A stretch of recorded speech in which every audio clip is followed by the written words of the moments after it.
Good morning and welcome to the tar education friends. Target all rounder के tar education में मैं प्रकाश कुमार आप सभी का स्वागत करता हूं। दोस्तों, आज है 30 जून 2022। कल का क्लास डेली करंट अफेयर्स का नेटवर्क कनेक्टिविटी की समस्या के कारण नहीं हो पाया था, तो देखेंगे अब तक के हम लोग सभी महत्वपूर्ण करंट अफेयर्स जो आपके आगामी सभी परीक्षाओं के लिए अति महत्वपूर्ण होंगे। साथ में देखेंगे ये सभी एक्स्ट्रा फैक्ट्स जो आपको औरों से आगे रखेगा। इस क्लास का पीडीएफ आप टार एजुकेशन के इन सभी सोशल मीडिया प्लेटफॉर्म्स और टार एजुकेशन के ऑफिशियल वेबसाइट से विजिट करके पीडीएफ और अन्य बहुत सारे स्टडी मटेरियल प्राप्त कर सकते हैं। सभी का लिंक नीचे डिस्क्रिप्शन बॉक्स में दिया हुआ है, सभी से जुड़ जाएं। दोस्तों, प्रश्न यहाँ हिंदी इंग्लिश दोनों में है, ऑप्शंस भी हिंदी इंग्लिश दोनों में है। आपसे आग्रह है कि क्लास को अंत तक अटेंड करें, तभी आपको इस क्लास का महत्व पता चलेगा। सभी प्रश्नों में प्रश्न, एक्स्ट्रा फैक्ट्स, ऑप्शन से भी बहुत सारे एक्स्ट्रा फैक्ट हम लोग देखेंगे। तो चलिए बिना देर किए शुरू करते हैं आज का class. The first question is recently who has been appointed as the chief justice of Delhi high court. हाल ही में किसे दिल्ली उच्च न्यायालय के मुख्य न्यायाधीश के रूप में नियुक्त किया गया है? सही जवाब है न्यायाधीश सतीश चंद्र शर्मा। सतीश चंद्र शर्मा को दिल्ली उच्च न्यायालय के नए मुख्य न्यायाधीश के रूप में नियुक्त किया गया है। उपराज्यपाल दिल्ली के कौन है? अभी विनय कुमार सक्सेना। इन्हीं के द्वारा न्यायमूर्ति सतीश चंद्र शर्मा को दिल्ली उच्च न्यायालय के नए मुख्य न्यायाधीश के रूप में शपथ दिलाई गई है। यहाँ से आप ये भी समझ सकते हैं कि हाई कोर्ट के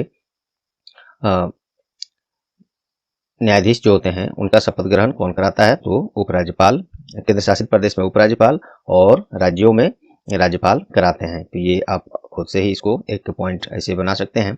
चलिए, और उन्होंने न्यायमूर्ति डीएन पटेल अर्थात सतीश चंद्र शर्मा जो हैं न्यायमूर्ति डीएन पटेल का स्थान लिया है, जो 13 मार्च को ही सेवानिवृत्त हो गए थे। आइए दिल्ली के बारे में कुछ जान लेते हैं। दिल्ली के मुख्यमंत्री अभी अरविंद केजरीवाल हैं और उपराज्यपाल जैसे हम लोगों ने देखा विनय कुमार सक्सेना अभी बने हैं और ये हाल ही में बने हैं। इससे पहले ये केवीआईसी के भी अध्यक्ष थे। और दिल्ली पुलिस कमिश्नर अभी कौन है? राकेश अस्थाना है। और लोकायुक्त कौन है अभी दिल्ली के? तो हरीश चंद्र मिश्रा। ये सभी फैक्ट्स याद रखेंगे आप लोग। और अब देखते हैं, ये तो रहा एक्स्ट्रा फैक्ट। अब देखते हैं प्रश्न पर ही आधारित हाल फिलहाल के करंट इवेंट्स, ये जो न्यूज में रहे हैं जो आपके आगामी परीक्षाओं के लिए महत्वपूर्ण होंगे। ध्यान से देखिए। दिनकर गुप्ता, इनको हाल ही में एनआईए अर्थात नेशनल इन्वेस्टिगेशन एजेंसी, हिंदी में बोले तो राष्ट्रीय जांच एजेंसी का नया महानिदेशक नियुक्त किया गया है दिनकर गुप्ता को। एनआईए अर्थात नेशनल इन्वेस्टिगेशन एजेंसी, इसका स्थापना 2009 में हुआ था और इसका हेडक्वार्टर न्यू दिल्ली है। ये सभी फैक्ट्स यहाँ से याद रखेंगे। चलिए, रणदीप गुलेरिया ये न्यूज में क्यों है? तो ये AIIMS AIIMS all India institute of medical science, AIIMS Hindi में इसको अखिल भारतीय आयुर्विज्ञान संस्थान कहते हैं।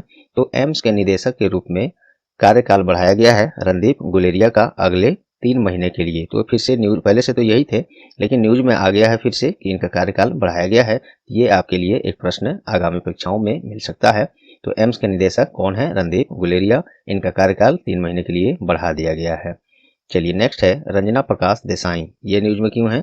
इनको हाल ही में PCI press council of India के अध्यक्ष के रूप में चुना गया है। रंजना प्रकाश देसाई को PCI press council of India, इसका स्थापना 1966 में, इसका हेडक्वार्टर भी न्यू दिल्ली है। ये सभी याद रखेंगे। तो दोस्तों, पहले प्रश्न से ये सभी एक्स्ट्रा फैक्ट्स, ऑप्शन से भी ये सभी फैक्ट्स हमने दिया। उम्मीद करता हूँ ये आपको पसंद आए होंगे, परीक्षा उपयोगी लगे होंगे। यदि लगे हैं तो प्लीज अभी वीडियो को लाइक बटन दबा दें। लास्ट में मैं ये नहीं कहूँगा कि अभी ही, लास्ट में जब सेशन आपका समाप्त हो जाइए तो इस सेशन को शेयर करके जितने भी एजुकेशनल ग्रुप्स हैं, फ्रेंड्स जो लोग तैयारी कर रहे हैं, उन्हें शेयर करके टार एजुकेशन का प्लीज सहयोग करें। और चैनल पर आप नए हैं या चैनल को अब तक सब्सक्राइब नहीं किए हैं तो अभी सब्सक्राइब बटन दबा दें और साथ में बेल आइकन भी दबा दें। जो लोग पहले से सब्सक्राइब कर लिए हैं उनका बहुत बहुत धन्यवाद, उनको बस लाइक और शेयर कर देना है। नए लोग सब्सक्राइब और बेल आइकन भी कर देंगे। दोस्तों, मुझे पूरा विश्वास है, उम्मीद है आप लोग से इतना सहयोग जरूर करेंगे।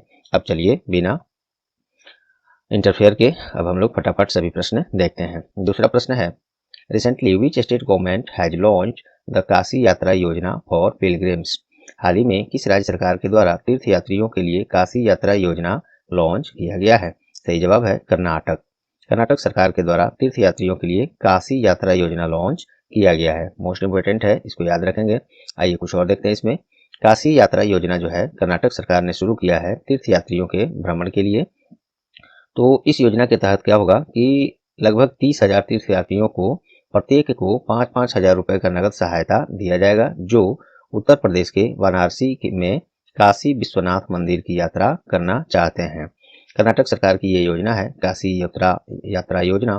कर्नाटक की राजधानी बेंगलुरु है। कर्नाटक राज्य की स्थापना 1 नवंबर 1956 में मुख्यमंत्री बसवराज बोमोई हैं और राज्यपाल यहाँ के अभी कौन है, तो वो थावर चंद गहलोत हैं।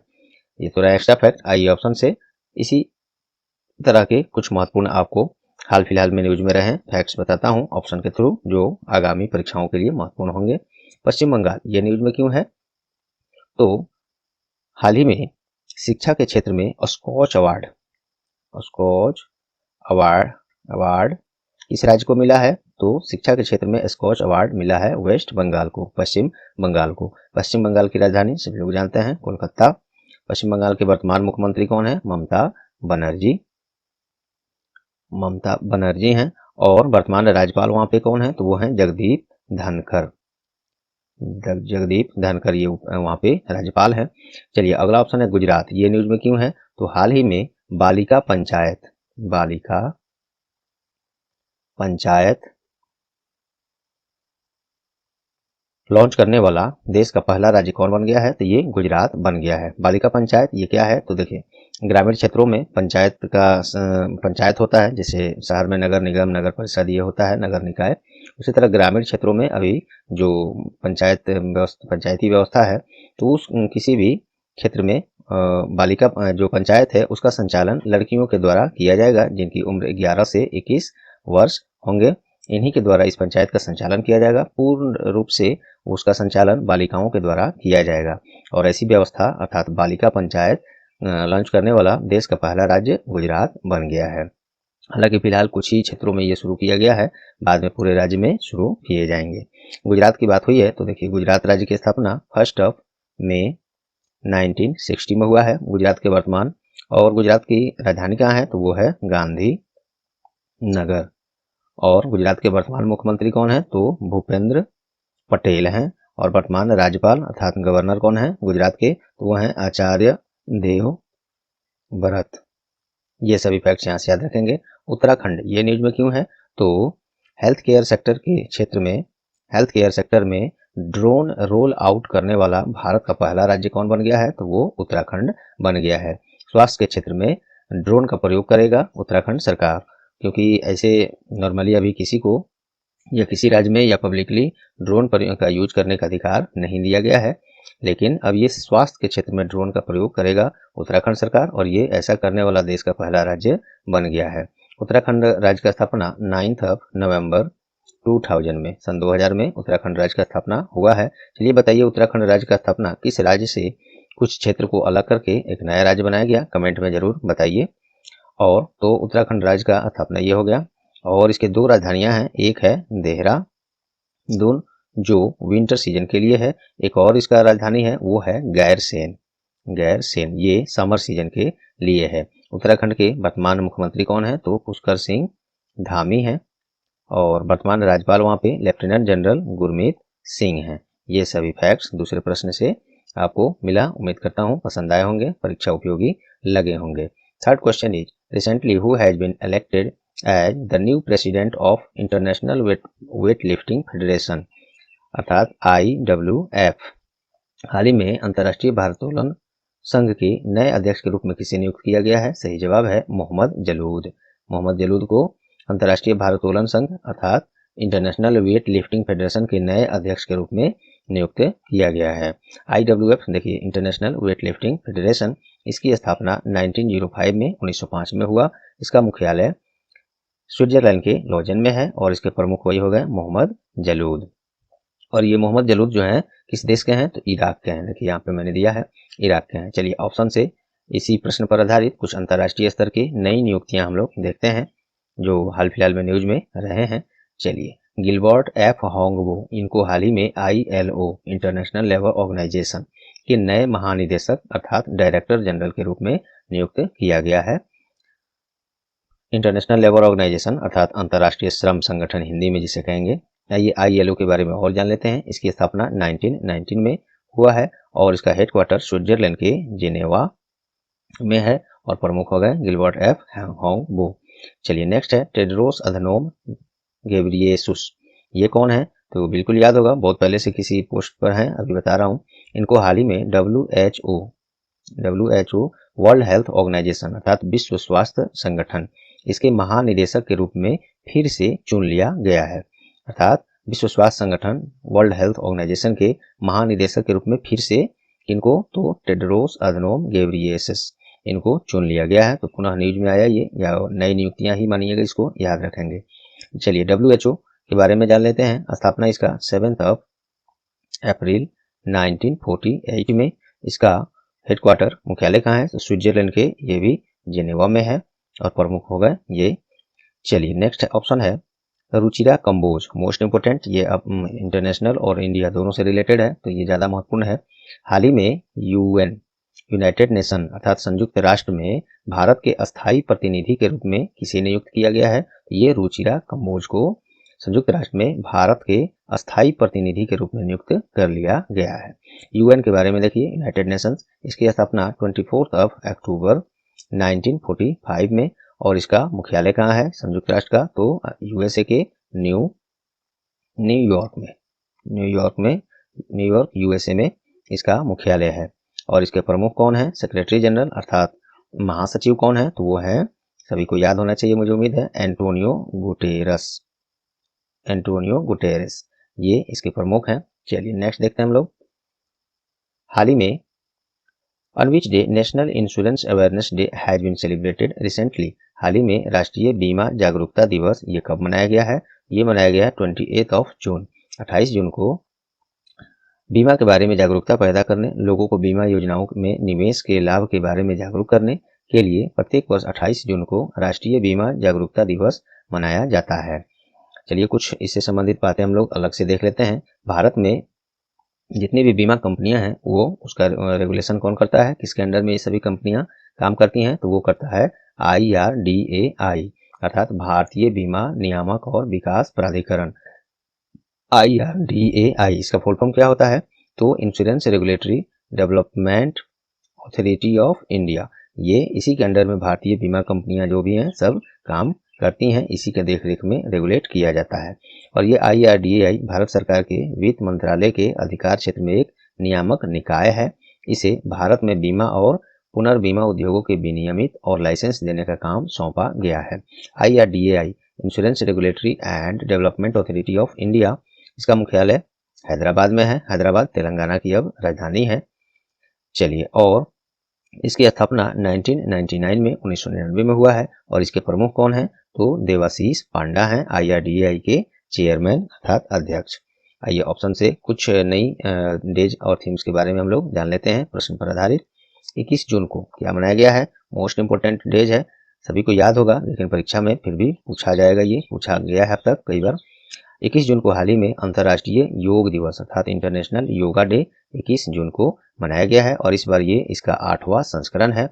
और अंतर्राष्ट्रीय योगा दिवस जो है मनाने का देन अपने इंडिया, अपने भारत का ही है। मोदी जी के 2014 में आने के बाद इसकी प्रस्ताव UN में संयुक्त राष्ट्र में रखा गया था कि अंतर्राष्ट्रीय योग दिवस भी एक होना चाहिए योग को बढ़ावा देने के लिए, और बहुत जल्द ही 2015 में इसको संयुक्त राष्ट्र ने प्रस्ताव को स्वीकार भी कर लिया। तब से प्रत्येक वर्ष 21 जून को अंतर्राष्ट्रीय योग दिवस मनाया जाता है। इस बार इसका 8वां संस्करण था और इस बार अंतर्राष्ट्रीय योग दिवस का आयोजन अपने देश में कर्नाटक के मैसूर में आयोजित किया गया था। और सबसे महत्वपूर्ण है इसका विषय, थीम। अंतर्राष्ट्रीय योग दिवस का इस बार थीम क्या था? तो हिंदी में है मानवता के लिए योग, इंग्लिश में इसको योगा फॉर ह्यूमैनिटी, ये इसका थीम था, योगा फॉर ह्यूमैनिटी। ये मोस्ट इंपोर्टेंट छोटी सी ये थीम है, विषय है, बिल्कुल पूछेगा आपसे, याद रखिएगा। 23 जून को क्या मनाया गया है? तो अंतर्राष्ट्रीय विधवा दिवस, इंटरनेशनल विडो डे, ये कब मनाया गया है? 23 जून को मनाया गया है अंतर्राष्ट्रीय विधवा दिवस। इसका थीम है sustainable solutions for widows financial independence. अंतर्राष्ट्रीय विधवा दिवस, इंटरनेशनल विडो डे 23 जून। नेक्स्ट है 16 जून, इस दिन हाल ही में विश्व समुद्री कछुआ दिवस मनाया गया है 16 जून को, ध्यान दीजिएगा।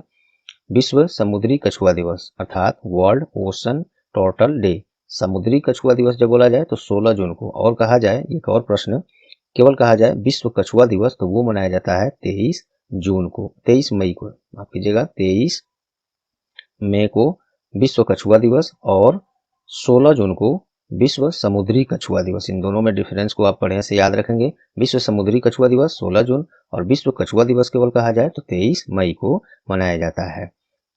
चलिए, तो ये सब रहे इससे चौथे प्रश्न से।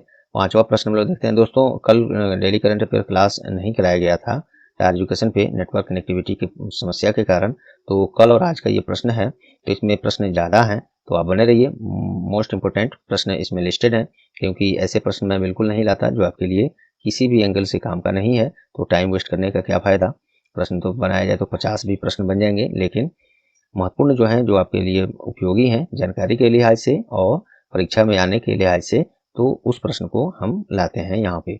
चलिए, अभी बहुत सारे प्रश्न इसमें लिस्टेड हैं, आप बने रहिए। इसको हम लोग फटाफट ये एक्स्ट्रा फैक्ट के साथ हम लोग देखते हैं। चलिए, नेक्स्ट है वस्तु और सेवा कर GST, goods and services tax. 2022 के नियमानुसार जीएसटी मुआवजा उपकर, उपकर को सेस बोलते हैं, सेस लगाने का समय सीमा कब तक के लिए बढ़ा दिया गया है? ये 31 मार्च 2026 तक के लिए बढ़ा दिया गया है। इसमें देखिए, मैं जीएसटी के बारे में काफ़ी चीज़ बताऊंगा, एक एक पॉइंट उसमें काफ़ी महत्वपूर्ण है, प्रश्न बन चुके हैं और आगे भी बनेंगे। तो ये तो हो गया कि जीएसटी मुआवजा उपकर, इंग्लिश में इसको देख लीजिए। The deadline for installation of the GST compensation tool has been extended as per the Goods and Services Tax 2022 rules। तो 31 मार्च 2026 तक इसको बढ़ा दिया गया है। देखिए, अभी हाल ही में एक दो रोज पहले वित्त मंत्री निर्मला सीतारमण के द्वारा चंडीगढ़ में 47वीं जीएसटी काउंसिल की बैठक की अध्यक्षता की गई है, उसी में यह फैसला लिया गया है। और वर्तमान उपकर के लिए भी 30 जून को खत्म होने वाली थी, जिसे बढ़ाकर अब 31 मार्च 2026 को तक कर दिया गया है। जीएसटी क्षतिपूर्ति उपकर अर्थात सेस जिसे कहते हैं, से प्राप्त राजस्व का उपयोग पिछले 2 वित्तीय वर्षों में राज्यों को भुगतान के लिए किए गए उधार मुआवजे को बकाया के भुगतान के लिए किया जाता है। अब आइए जीएसटी का हिस्ट्री देखते हैं हम लोग, अब तक इससे कितने प्रश्न बन गए हैं। जीएसटी क्या है, व्हाट इज जीएसटी? वस्तु और सेवा कर अर्थात goods and services tax, service tax नहीं, आपको ऑप्शन में ये कंफ्यूज कर सकता है, सर्विसेज टैक्स होता है ये। क्या है जीएसटी? तो देखिए, वस्तु और सेवा कर जीएसटी जो है एक अप्रत्यक्ष कर या उपभोग कर जिसे कहेंगे, जिसका उपयोग भारत में वस्तुओं और सेवाओं की आपूर्ति पर किया जाता है। यह एक व्यापक बहुस्तरीय गंतव्य आधारित टैक्स है। व्यापक क्योंकि इसमें कुछ राज्य करों को छोड़कर लगभग सभी अप्रत्यक्ष कर शामिल होते हैं। मोस्ट इंपोर्टेंट, जीएसटी में कितने तरह के टैक्स लगाए जाते हैं? 4 तरह के स्लैब हैं इसमें, टैक्स स्लैब जिसको कहते हैं। सबसे पहला है 0%, बहुत ऐसे प्रोडक्ट हैं जिस पर 0% उस पर टैक्स लिया जाता है सरकार के द्वारा। एक है 5%, एक है 12%, एक है 18%, एक है 28%। 4 स्लैब में जीएसटी में टैक्स लगाया जाता है। इसी के अंदर सभी वस्तुओं को शामिल किया गया है। सबसे ज़्यादा 28% जो मादक पदार्थ हैं, वाइन है, सिगरेट गुटखे हैं, इस सब पर लगाया जाता है, जिससे कि वो प्रोडक्ट महंगा हो, उसको कम से कम लोग यूज करें। हालांकि इसमें पेट्रोलियम उत्पादों, मादक पेय और बिजली जीएसटी के तहत टैक्स नहीं लगाया जाता है और इसके बजाय अलग अलग राज्य सरकार द्वारा पिछली कर प्रणाली के अनुसार टैक्स लगाया जाता है। यही कारण है कि हम लोग को यहाँ जब हम लोग पेट्रोल का प्राइस देखते हैं, तो जैसे उत्तर प्रदेश में कुछ और प्राइस रहता है, बिहार में कुछ और रहता है, मुंबई में कुछ और रहता है। हर राज्य अपने अपने अनुसार इस पर टैक्स लगाते हैं। इस पर सेंट्रल गवर्नमेंट अपना वैट जो है, अपना टैक्स वो एक रखता है। उसके अलावा वैट जो है, वैट वैल्यू एडेड टैक्स जिसे कहते हैं, ये राज्य सरकार के हाथ में अभी भी पेट्रोलियम पदार्थों पर रखा गया है। देखिए, वस्तु और सेवा कर जो है 1 जुलाई 2017 से भारत सरकार द्वारा भारत के संविधान के 101वें संविधान संशोधन के कार्यान्वयन के माध्यम से लागू किया गया, जो केंद्र और राज्य सरकारों द्वारा लगाए गए मौजूदा कई करों को एक साथ बदल दिया। अच्छा, वस्तु और सेवा कर अर्थात जीएसटी डे कब मनाया जाता है? तो ये 1 जुलाई को मनाया जाता है। 1 जुलाई 2017 को ही इसे लागू किया गया। चलिए बताइए, विश्व में सबसे पहले इस तरह का टैक्स जीएसटी जो है किस देश से में शुरू किया गया था, और भारत भी इस अपने यहाँ जीएसटी जो लागू किया है किस देश पर आधारित, किस देश से ये जिसे कहते हैं प्रोत्साहित होकर या देखकर इसके आधार पर अपने यहाँ भी जीएसटी लागू किया गया? किस देश से देखकर? ये पूछा गया प्रश्न है, बताइए कमेंट में। उम्मीद करता हूँ कुछ ही लोग को याद होगा, जिनको याद नहीं है उसको वे लोग सर्च कर लें और याद भी कर लें और कमेंट में इसे पोस्ट भी कर दें। चलिए नेक्स्ट प्रश्न देखते हैं हम लोग। नेक्स्ट क्वेश्चन है, हाल ही में जनजातीय मामलों के मंत्रालय और मेटा क्या है? फेसबुक को ही रीब्रांड करके अब मेटा नाम दे दिया गया है, META, मेटा। जब आप फेसबुक खोलिएगा या व्हाट्सएप खोलिएगा तो नीचे देगा मेटा, फेसबुक की जगह आप मेटा लिखेगा। तो फेसबुक और जनजातीय मामलों के मंत्रालय के द्वारा संयुक्त पहल से आदिवासी समुदायों के उद्यमिता को बढ़ावा देने के लिए किस कार्यक्रम के दूसरे चरण का शुभारंभ किया गया है? तो वो कार्यक्रम है गोल, GOAL। सबसे पहले देखिए गोल का मतलब क्या है? तो गोल का मतलब है, देखिए यहाँ पे है गोइंग ऑनलाइन एज लीडर्स। जनजातीय मामलों के मंत्रालय और फेसबुक के संयुक्त पहल से आदिवासी समुदायों के उद्यमिता को बढ़ावा देने के लिए गोल कार्यक्रम के दूसरे चरण का शुभारंभ किया गया है। गोल प्रोग्राम 15 मई 2020 को फेसबुक द्वारा जनजातीय मामलों के मंत्रालय के साथ मिलकर लॉन्च किया गया था। आइए ये ध्यान लेते हैं, अभी जनजातीय मामलों के मंत्री कौन है? श्री अर्जुन मुंडा हैं। और फेसबुक के बारे में जान लीजिए, जिसे अब मेटा के नाम से रीब्रांड किया गया है फेसबुक को। इसकी स्थापना फेसबुक का फरवरी 2004 में, मुख्यालय इसका USA के कैलिफोर्निया के मेनलो पार्क में है। CEO इसके मार्क जुकरबर्ग हैं। चलिए नेक्स्ट क्वेश्चन हम लोग देखते हैं। Which startup company has recently won prestigious Global Awards Best Drone Organization Award? हाल ही में किस स्टार्टअप कंपनी ने प्रतिष्ठित ग्लोबल एयर अवार्ड्स सर्वश्रेष्ठ ड्रोन संगठन का पुरस्कार जीता है? तो ये है IG ड्रोन, एक ड्रोन कंपनी है, दिल्ली में स्थित है, ये दिल्ली वेस्ट ड्रोन कंपनी है। इसी ने ये award global air awards best drone organisation award जीता है। और ये स्टार्टअप प्लेटफॉर्म IG ड्रोन जो है स्थानीय समुदायों की मदद करने में प्राकृतिक आपदाओं और आपदाओं के दौरान विविध हितधारकों को प्रौद्योगिकी की तक पहुंच प्रदान करने के दृष्टिकोण के लिए इसको यह पुरस्कार दिया गया है। IG ड्रोन ये ड्रोन कंपनी है दिल्ली वेस्ट, इसी को ये पुरस्कार मिला है। चलिए नेक्स्ट है, हाल ही में संयुक्त राष्ट्र महासागर सम्मेलन 2022 का आयोजन कहाँ किया गया है? तो ये लिस्बन कहाँ है? पुर्तगाल की राजधानी है लिस्बन। वहीं पे संयुक्त राष्ट्र महासागर सम्मेलन 2022 का आयोजन किया गया है। और इस सम्मेलन में भारतीय प्रतिनिधित्व कौन किए हैं? तो केंद्रीय राज्य मंत्री स्वतंत्र प्रभार में हैं विज्ञान और प्रौद्योगिकी डॉक्टर जितेंद्र सिंह के द्वारा भारतीय प्रतिनिधित्व इस सम्मेलन में किए हैं। सम्मेलन की सह मेजबानी केनिया और पुर्तगाल, ये दोनों राष्ट्रों के द्वारा किया गया है। चलिए पुर्तगाल के लिस्बन में इसका मेजबानी किया गया है आयोजन। तो देखते हैं पुर्तगाल के बारे में। पुर्तगाल की राजधानी लिस्बन है, मुद्रा वहाँ पे यूरो चलता है, प्रधानमंत्री एंटोनियो कोस्टा हैं और प्रमुख उसके हैं पुर्तगाल के प्रेसिडेंट कौन है? मार्सेलो रिबेलो डी सोजा। नेक्स्ट है, हाल ही में विश्व बैंक के द्वारा भारत में सड़क सुरक्षा कार्यक्रम के लिए कितने मूल्य की ऋण राशि स्वीकृत की गई है? तो $250 मिलियन स्वीकृत किया गया है। और एक रिपोर्ट जारी किया गया है हाल ही में, उसके अनुसार दुनिया के केवल 1% वाहन, दुनिया में जितने भी वाहन चलते हैं, गाड़ियां चलती हैं, उसका मात्र 1% अपने इंडिया में चलता है। और मात्र 1% के साथ भारत में दुर्घटना से संबंधित सभी मौतों का लगभग 10% है। देखिए गाड़ी मात्र पूरे विश्व का 1% है और दुर्घटनाएं जितनी रोड पर होती हैं, रोड की खराबी के कारण या रोड सेफ्टी या तरीके से भी कुछ ना होने के कारण, ये पूरे विश्व में जितने मौत होती हैं दुर्घटना से रोड पर, उसका 10% मौत केवल इंडिया में होता है। गाड़ी पूरे विश्व का 1% ही हम लोग यहाँ चलता है। तो ये एक डाटा है, याद रखेंगे इसको।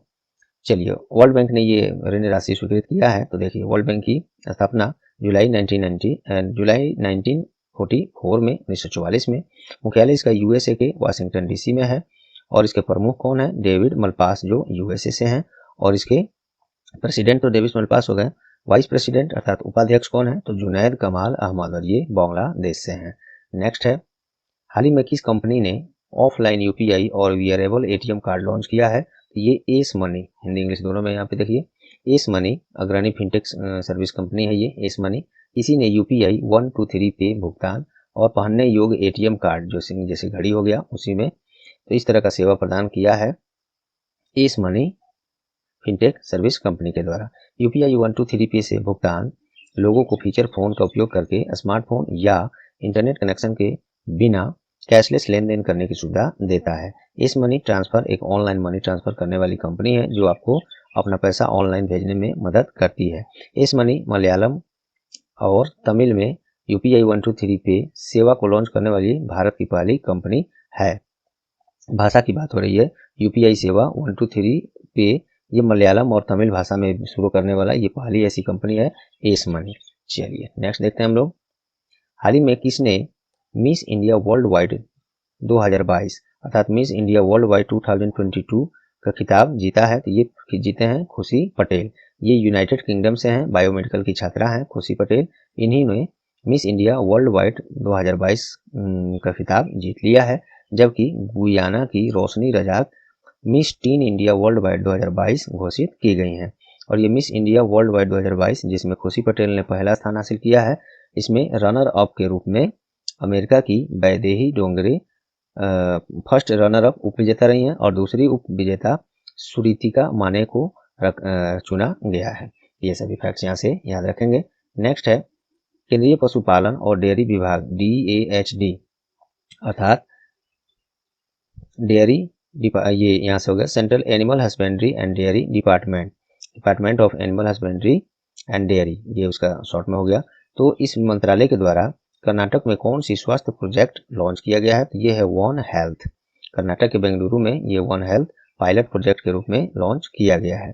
यह एक बहुक्षेत्रीय दृष्टिकोण है जो समग्र स्वास्थ्य के लिए मानव, पशु और पर्यावरण स्वास्थ्य और अंतर संयोजन और तीनों अन्य अन्योन्याश्रयता को ध्यान में रखेगा। मानव, पशु, पर्यावरण इन सभी पर यह ध्यान रखेगा। वन हेल्थ पायलट प्रोजेक्ट शुरू किया गया है इसको केंद्रीय पशुपालन और डेयरी विभाग के द्वारा कर्नाटक के बेंगलुरु में। चलिए और भी है इसमें। अभी केंद्रीय पशुपालन और डेयरी मंत्री भी कौन है? मोस्ट इंपोर्टेंट श्री पुरुषोत्तम रूपाला हैं। नेक्स्ट है recently which financial company has been given a prepaid payment instrument licence by RBI। हाल ही में किस वित्तीय कंपनी को RBI के द्वारा प्रीपेड पेमेंट इंस्ट्रूमेंट लाइसेंस दिया गया है? तो मोफिन फाइनेंस को। मोफिन फाइनेंस देखिए इंग्लिश में से है, इसी को ये लाइसेंस RBI के द्वारा दिया गया है। और RBI से ऐसा लाइसेंस प्राप्त करने वाली यह चौथी गैर बैंकिंग वित्तीय कंपनी है। इससे पहले 3 अन्य कंपनियां कौन कौन सी हैं? तो देखिए बजाज फिनसर्व, मनापुरम और पॉल मर्चेंट, ये 3 कंपनियां हैं जिसको इस तरह से जो गैर नॉन बैंकिंग के बाहर है ये, तो भी इनको लाइसेंस दिया गया है। मुफिन के बारे में देख लीजिए, मुफिन फाइनेंस, इसका स्थापना 2016 में हुआ है। नेक्स्ट देखते हैं हाल ही में कौन से 2 देश राष्ट्रमंडल संघ अर्थात कॉमनवेल्थ एसोसिएशन कॉमनवेल्थ नेशंस के मेंबर्स के रूप में नए सदस्य बनने के लिए आवेदन दिए हैं? तो ये है टोगो और गैबोन। राष्ट्रमंडल संघ में टोगो और गैबोन के प्रवेश के बाद राष्ट्रमंडल राज्य में अब 56 सदस्य राष्ट्र हो जाएंगे। देखिए इसके बारे में। और कॉमनवेल्थ ऑफ नेशंस जिसे कॉमनवेल्थ के रूप में जाना जाता है 56 सदस्य राज्यों अर्थात राष्ट्रों का एक राजनीतिक संघ है जिनमें अधिकांश ब्रिटिश साम्राज्य के पूर्व क्षेत्र हैं। कॉमनवेल्थ में मोस्टली वैसे देश होते हैं वैसे देश जिस पर कभी न कभी ब्रिटिश साम्राज्य रहा है। जैसे इंडिया में अंग्रेजों का शासन चला था, तो इंडिया भी कॉमनवेल्थ गेम में कॉमनवेल्थ नेशन में सदस्य है। चलिए और राष्ट्रमंडल शासनाध्यक्षों मतलब जितने भी सदस्य देश हैं उसके प्रमुखों का ये 26वां बैठक का आयोजन 24 से 25 जून 2022 तक रवांडा में किया गया है। और राष्ट्रमंडल शासनाध्यक्षों अर्थात राष्ट्रों के प्रमुखों का ये 26वां बैठक 2022 जो है का विषय क्या था? तो एक सामान्य भविष्य प्रदान करना, कनेक्टिंग, इनोवेटिंग, ट्रांसफॉर्मिंग, यही है। राष्ट्रमंडल संघ के महासचिव अभी कौन है? तो पैट्रिशिया स्कॉटलैंड। चलिए नेक्स्ट है केंद्रीय शिक्षा मंत्रालय अर्थात मिनिस्ट्री ऑफ एजुकेशन के द्वारा जारी पहली performance grading index for districts, ये किस जिला ने पहला स्थान हासिल किया है? तो ये जयपुर ने किया है। जयपुर राजस्थान का 3 जिला जो है जयपुर, सीकर, झुंझुनू, ये 3 राज्य जो है इस इंडेक्स में प्रथम 3 स्थान पर यही तीनों डिस्ट्रिक्ट जिला जो है बने हुए हैं। राजस्थान का ये 3 जिला जयपुर, सीकर और झुंझुनू परिभाषित विभिन्न मापदंडों के तहत कुल मिलाकर 80% से अधिक स्कोर हासिल किया है और टॉप 3 ये केवल राजस्थान के ही 3 जिला बने हुए हैं। केंद्रीय शिक्षा मंत्री भी कौन है? श्री धर्मेंद्र प्रधान हैं। नेक्स्ट है भारतीय सार्वजनिक उपक्रमों के जनक कहे जाने वाले और SAIL steel authority of India limited के पूर्व चेयरमैन का निधन हुआ है। क्या नाम है उनका? तो डॉक्टर वी कृष्ण मूर्ति, यह वॉक जो है वो वी है। और इससे पहले भी भेल अर्थात भारत हेवी इलेक्ट्रिकल्स लिमिटेड और steel authority of India SAIL और मारुति उद्योग अब मारुति सुजुकी के नाम से है, जो जैसे सार्वजनिक क्षेत्र के उपक्रमों के पूर्व अध्यक्ष के रूप में थे ये डॉक्टर वी कृष्ण मूर्ति। इनका निधन हाल ही में हो गया। इनको विभिन्न सेवाओं के लिए पद्मश्री, पद्म भूषण और पद्म विभूषण, टॉप जो हम लोग के यहाँ 4 सिविल अवार्ड हैं। सबसे पहले तो होता है भारत रत्न, भारत हिंदी में लिख देता हूँ, भारत रत्न, ये भारत का सबसे बड़ा सिविलियन अवार्ड है। उसके बाद आता है पद्म विभूषण, तब आता है पद्म भूषण, तब आता है पद्मश्री। तो भारत रत्न को छोड़कर बाकी 3 ये टॉप जो सिविलियन अवार्ड है ये इनको दिया जा चुका था। नेक्स्ट है, हाल ही में राष्ट्रमंडल सेनाध्यक्ष शासनाध्यक्षों का 26वां बैठक का आयोजन कहाँ किया गया? तो ये बात मैंने ऊपर एक प्रश्न में लगभग बता ही दिया हूँ। रवांडा में इसका बैठक हुआ है। 26वां बैठक था राष्ट्रमंडल देशों का संगठन का बैठक। इसको शॉर्ट में CHOM चोगम 2022 भी मिल सकता है आपको एग्जाम्स में। इसका आयोजन रवांडा में किया गया है। 26वां संस्करण था, ये भी याद रखेंगे। इसका विषय क्या था? तो एक समान भविष्य प्रदान करना, कनेक्टिंग, इनोवेटिंग और ट्रांसफॉर्मिंग। और अब इसमें राष्ट्रमंडल में 2 नए देश टोगो और गैबोन प्रवेश किए हैं, आवेदन दिए हैं, जिससे अब इसका सदस्य संख्या 56 हो जाएगा। चलिए यही सब बात इसमें है। राष्ट्रमंडल का महासचिव प्रिट्रिसिया और स्कॉटलैंड है, ऊपर भी मैंने बताया था। नेक्स्ट है, हाल ही में जाने माने क्रिकेटर इयोन मॉर्गन ने अंतर्राष्ट्रीय क्रिकेट से संन्यास का घोषणा कर दिया है। तो प्रश्न है कि इयोन मॉर्गन किस देश के क्रिकेट खिलाड़ी हैं? तो ये हैं, ओहो इयोन मॉर्गन ऑप्शन में रह गया, पूछा गया किस देश के खिलाड़ी हैं, तो ये इंग्लैंड के दोस्तों खिलाड़ी हैं। इयोन मॉर्गन ये अंतर्राष्ट्रीय क्रिकेट से संन्यास का घोषणा कर दिया है। इयोन मॉर्गन जिन्होंने 2019 में जो वर्ल्ड कप हुआ था 50 ओवर वाला, उसमें जीत दर्ज किया था इंग्लैंड ने, उसमें इनका अहम योगदान रहा था। कैप्टन यही थे। इयोन मॉर्गन 126 वनडे 72 T20 मैचों में कप्तानी इंग्लैंड की तरफ से किए हैं। और ये सबसे, देखिए इनके पास कई रिकॉर्ड भी है। इंग्लैंड के लिए सबसे अधिक एक दिवसीय रन 6,957 रन इन्हीं के पास है, ये रिकॉर्ड। चलिए क्रिकेट से संबंधित बातें हुई हैं तो हम लोग देख लेते हैं। ICC अंतर्राष्ट्रीय स्तर का जितने भी क्रिकेट खेल का आयोजन होता है ICC के अंडर ही होता है। भारत में यही क्रिकेट खेल का सभी आयोजन कौन कराता है? BCCI board of control for cricket in India. वही अंतर्राष्ट्रीय स्तर पर ICC अर्थात इंटरनेशनल क्रिकेट काउंसिल कराता है। मुख्यालय इसका UAE के दुबई में है, यूनाइटेड अरब इमिरेट्स, संयुक्त राज्य अमेरिका, अमीरात, संयुक्त अरब अमीरात, ये इसका हुआ। फिर से सुन लीजिए। चलिए, इसकी स्थापना 15 जून 1909 में, मुख्य और इसके चेयरमैन कौन है? ग्रेग बार्कले हैं। और CEO ICC के जियोफ एलार्डिस हैं। नेक्स्ट है, हाल ही में पंजाब सरकार के द्वारा वित्त वर्ष 2022-23 के लिए कितने मूल्य की राशि का बजट पेश किया गया है? तो 1,55,859.78 करोड़। ये पंजाब सरकार का पहला बजट है जब वहां पे नया सरकार आम आदमी पार्टी के द्वारा बनाया गया है, उसके बाद से। पंजाब के वित्त मंत्री हरपाल सिंह चिम्मा है, उन्होंने ये पेश किया है। चलिए, पंजाब की राजधानी चंडीगढ़ है, मुख्यमंत्री भगवंत मान है और राज्यपाल बनवारी लाल पुरोहित हैं। नेक्स्ट है, हाल ही में किस दिन अंतर्राष्ट्रीय उष्णकटिबंधीय दिवस मनाया गया है? अर्थात इंटरनेशनल ट्रॉपिकल डे मनाया गया है। तो 29 जून को मनाया गया है।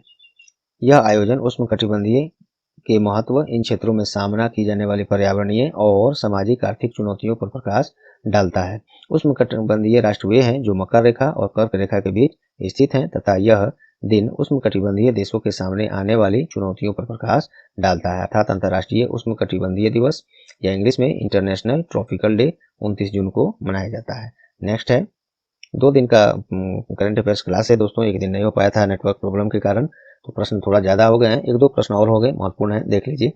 किस दिन राष्ट्रीय सांख्यिकी दिवस अर्थात नेशनल स्टैटिस्टिक्स डे मनाया गया है? तो ये 29 जून को मनाया गया है। प्रसिद्ध प्रोफेसर जो थे प्रशांत चंद्र महालनोबिस की जयंती को चिन्हित करने के लिए प्रत्येक वर्ष 29 जून को राष्ट्रीय सांख्यिकी दिवस मनाया जाता है। यह दिन आर्थिक योजना और सांख्यिकी के क्षेत्र में उनके बहुमूल्य योगदान पर प्रकाश डालता है। और इसका उद्देश्य क्या है? तो देश के विकास के लिए सामाजिक आर्थिक योजना नीति निर्माण में सांख्यिकी के महत्व के बारे में जागरूकता बढ़ाने के लिए इसका उद्देश्य है। थीम भी है इसका, ये देख लीजिए। राष्ट्रीय सांख्यिकी दिवस जो 29 जून को मनाया जाता है, थीम विषय क्या है इस बार? सतत विकास के लिए डेटा, इंग्लिश में डेटा फॉर सस्टेनेबल डेवलपमेंट। इसको जरूर याद रखिएगा, ऐसे बैंकिंग वाले एग्जाम में खासकर ये पूछे जाते हैं, अन्य में भी जरूर पूछा जाता है। हाल ही में किस देश ने 5 राष्ट्रों के संगठन ब्रिक्स में सदस्य देश के रूप में जुड़ने के लिए आवेदन किया है? तो ये ईरान ने ब्रिक्स में शामिल होने के लिए आवेदन दिया है। 5 राष्ट्रों का संगठन है ब्रिक्स। ब्रिक्स अर्थात Brazil, Russia, India, China, South Africa. ये 5 राष्ट्रों का विकासशील और विकसित राष्ट्रों का संगठन है।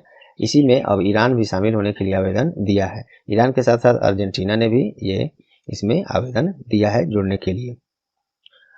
इसे मैंने बताया है ब्रिक्स जो है विकासशील और विकसित राष्ट्रों ब्राजील, रूस, इंडिया, चाइना और दक्षिण अफ्रीका। ये जो सिंबल दिया गया है, एक अक्षर जो है, लेटर जो है वो कंट्री का फर्स्ट लेटर ही है, सभी उस तरह से भी इसको समझ सकते हैं। अर्जेंटीना के राष्ट्रपति अल्बर्टो फर्नांडिस और ये ईरान, 2 देश जो है इसमें शामिल होने के लिए आवेदन किए हैं। आइए देखते हैं BRICS. A group of Brazil, Russia, India, China, South Africa. इसका स्थापना 2006 में। मुख्यालय इसका संघाई, चाइना का एक शहर है, वहाँ पे है। चाइना की राजधानी बीजिंग है, संघाई नहीं है। संघाई उसका बस एकमात्र बड़ी शहर है। ईरान के बारे में देख लीजिए। ईरान की राजधानी तेहरान है, मुद्रा वहाँ पे ईरानियन रियाल चलता है। अर्जेंटीना ने को भी देख लिया जाए। अर्जेंटीना की राजधानी ब्यूनस आयर्स है, मुद्रा यहाँ पे पेसो चलता है। चलिए नेक्स्ट है। हाल ही में केंद्र सरकार के द्वारा डाक सेवकों के कर्मचारियों के लिए कौन सी ई लर्निंग पोर्टल लॉन्च किया गया है? तो डाक कर्म योगी। केंद्रीय संचार मंत्री अश्वनी वैष्णव, हालांकि ये रेलवे मिनिस्टर भी हैं, ये भी आपको याद होना चाहिए। तो केंद्रीय संचार मंत्री अश्वनी वैष्णव और संचार राज्य मंत्री देव सिंह चौहान के द्वारा डाक सेवकों के कर्मचारियों के लिए डाक कर्मयोगी ई लर्निंग पोर्टल लॉन्च किया गया है। यह पोर्टल लगभग 4 लाख ग्रामीण डाक सेवकों और विभागीय कर्मचारियों की दक्षता का विकास करेगा। यह पोर्टल मिशन कर्मयोगी जो है विजन के तहत विकसित किया गया है। और इंडिया पोस्ट के बारे में चलिए देख लेते हैं। जब भारतीय डाक की बात हुई है तो इंडिया पोस्ट, इसकी स्थापना 1 अक्टूबर 1854 में, और ये government of India, department of post, ministry of communication के अंडर काम करता है। इसका मुख्यालय नई दिल्ली है। सेक्रेटरी इसके विनीत पांडे हैं। चलिए नेक्स्ट है। हाल ही में जाने माने हॉकी खिलाड़ी और ओलंपिक पदक विजेता का निधन हुआ है। क्या नाम है उनका? वरिंदर सिंह। जाने माने हॉकी खिलाड़ी और ओलंपिक में पदक विजेता रहे हैं वरिंदर सिंह। इनकी 75 वर्ष की आयु में निधन हो गया है। वह 1972 के म्यूनिख ओलंपिक में कांस्य पदक जीते थे। 1972 में ही, बहुत पहले ये उपलब्ध हुए, प्राप्त किए थे। और 2007 में प्रतिष्ठित Dhyan Chand lifetime achievement award से इनको सम्मानित भी किया गया था। इनका अब निधन हो गया है 75 वर्ष की उम्र में। नेक्स्ट है। किसे रिलायंस जियो इन्फोकॉम के अध्यक्ष के रूप में नियुक्त किया गया है? जियो जो आप लोग यूज करते हैं, तो रिलायंस जियो इन्फोकॉम के अध्यक्ष के रूप में अब मुकेश अंबानी के पुत्र आकाश अंबानी को नियुक्त किया गया है, क्योंकि मुकेश अंबानी इस पद से इस्तीफा हाल ही में दिए हैं। यही सब बात मैंने इसमें सब दिया है। और साथ में पंकज मोहन पवार को जियो का एमडी अर्थात मैनेजिंग डायरेक्टर अर्थात प्रबंध निदेशक के रूप में नियुक्त किया गया है। ये सभी फैक्ट्स यहाँ से याद रखेंगे। चलिए दोस्तों, प्रश्न वो सभी पूरे हैं। क्वेश्चन ऑफ द डे देखते हैं। उससे पहले आपको बता दूं, टॉपिक वाइज क्लास बहुत सारे टायर एजुकेशन पे कराए गए हैं, टॉपिक वाइज क्लास, और आज आपको बहुत सारे टॉपिक वाइज क्लास अपलोडेड किए जाएंगे। पिछले लास्ट 6 मंथ के सभी टॉपिक वाइज क्लास, इस मंथ के कुछ महत्वपूर्ण क्लास और special class, SSC, bank, railway, Bihar सचिवालय, अन्य बहुत सारे परीक्षाओं पर आधारित स्पेशल क्लास भी आजकल से सब डाले जाएंगे, प्रस्तुत किए जाएंगे टायर एजुकेशन पे। तब तक ये जो भी कराए गए वो देखिए, अब इस और अन्य दोस्तों को बताइए, जोड़िए टायर एजुकेशन के साथ। चलिए क्वेश्चन ऑफ द डे देखते हैं। Who has been appointed as the chairman of central board of direct taxes, CBDT के अध्यक्ष के रूप में किसे नियुक्त किया गया है? काफी आसान प्रश्न है, लेकिन जिनको याद नहीं है उनके लिए टफ है। तो इसका जवाब मैंने पिछली क्लास में दिया था, उम्मीद करता हूँ आपको याद होगा। याद नहीं है तो पिछली क्लास देखें या गूगल सर्च कर लें और पुनः याद भी कर लें और कमेंट में इसका जवाब भी पोस्ट करें। चलिए दोस्तों, उम्मीद करता हूँ आज का ये क्लास आपको परीक्षा उपयोगी लगे होंगे। यदि लगे हैं तो प्लीज अब तक लाइक बटन नहीं दबाए हैं तो दबा दीजिए। जो लोग दबा दिए उनका धन्यवाद। और अब समय आ गया है कुछ सेकंड्स मात्र देकर इसे अपने सभी एजुकेशनल ग्रुप्स और फ्रेंड्स जो लोग तैयारी कर रहे हैं उन्हें शेयर करके टायर एजुकेशन का सहयोग करें। और चैनल पर आप नए हैं या चैनल को अब तक सब्सक्राइब नहीं किए हैं तो अभी सब्सक्राइब बटन दबा दें और साथ में बेल आइकन भी दबा दें, जिससे क्लास के नोटिफिकेशन सबसे पहले और निश्चित रूप से आपको मिले। चलिए दोस्तों, इसके अलावा आप हमारे टायर एजुकेशन की वेबसाइट पर इन सभी मटेरियल के लिए बहुत सारे मटेरियल वहाँ पे उपलब्ध हैं, जुड़ सकते हैं। टायर एजुकेशन का ऑफिशियल वेबसाइट का लिंक और इन सभी सोशल मीडिया का लिंक नीचे डिस्क्रिप्शन बॉक्स में दिया हुआ है, सभी से जुड़ जाएं। तो चलिए मिलते हैं नेक्स्ट क्लास में, तब तक के लिए goodbye, all the best.